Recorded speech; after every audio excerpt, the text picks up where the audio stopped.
up your nose. Bed and caress you with his toes.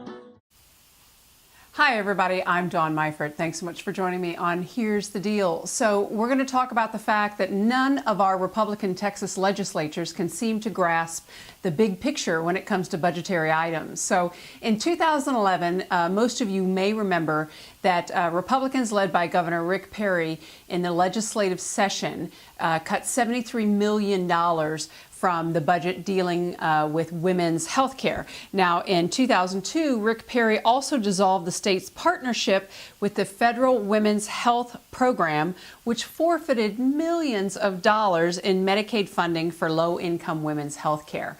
Now, they did this because they were intent and proud of the fact that they were going to defund Planned Parenthood, because Planned Parenthood in the state of Texas means abortion. Well, the problem with that line of thinking is that here in Texas, Planned Parenthood's funding that comes from the government is completely separate from the private funding that happens around abortion. And let's keep in mind that when we are talking about Planned Parenthood's overall budget, 3% of Planned Parenthood's overall budget goes to giving women the right to choose and exercise their option there.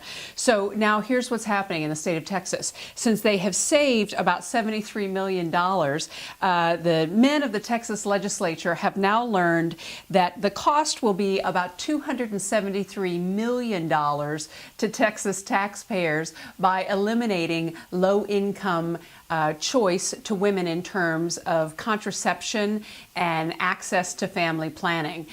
In light of this big blunder, our legislatures are now saying that they're going to dedicate $100 million towards low-income women's health care, but they refuse to pump those funds back into the Planned Parenthood network, even though it's already established. So at this point in time, we still have about 270,000 low-income women in the state of Texas without any access to family planning or contraception. Now, Representative Donna Howard of Austin, her quote, "I know some of my colleagues felt like in retrospect they did not fully grasp the implications of what was done last session." Donna, you are too kind.